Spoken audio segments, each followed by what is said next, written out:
Long ago, in a dense green forest, lived many creatures of all shapes and sizes. Among them was a graceful but mute deer named Shantanu. Since birth, Shantanu could not speak, yet his eyes spoke volumes, and he possessed a mind as sharp as a thorn. Unlike the other animals, Shantanu kept to himself.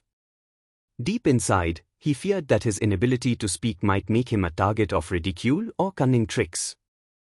So, he preferred silence, spending his days quietly observing the world around him.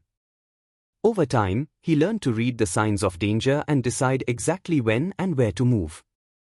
One day, a new hunter arrived in the forest. He was clever and ruthless. At dawn, he would lay traps and then hide among the bushes to watch from afar. Within days, many small animals, rabbits, peacocks, quails, and even a young deer, fell into his snares. Fear spread among the animals. They gathered together to discuss what to do, but they were too frightened to act.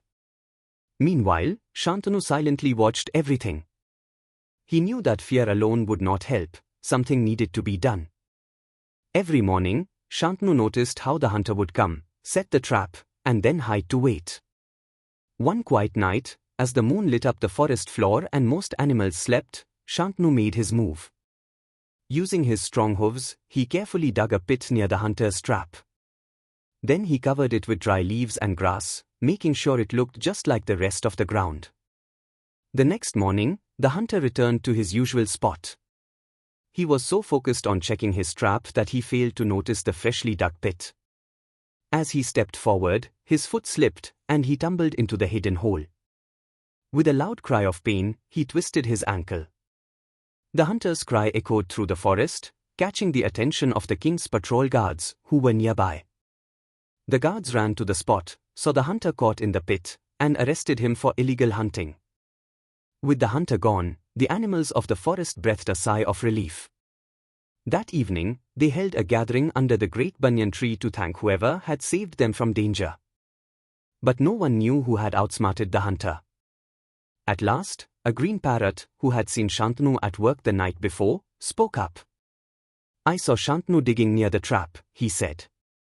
All eyes turned toward Shantanu.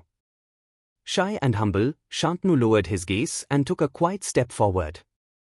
The forest's ruler, the mighty Lion King, had also heard the commotion and now came forward. With a deep voice, he called Shantanu closer. "Shantanu," the lion began, "though you cannot speak, your bravery and wisdom have saved the entire forest. We owe you our gratitude." Shantanu bowed his head in respect. The Lion King then declared, "From today onwards, Shantanu shall be known as the protector of the forest. Let no creature ever mock his silence, for his actions speak louder than words." From that day, Shantanu was never alone again. The animals, who once saw him as different, now saw him as a trusted friend and hero. His quiet strength reminded everyone in the forest that true power lies not in words but in courage, patience, and thoughtful action.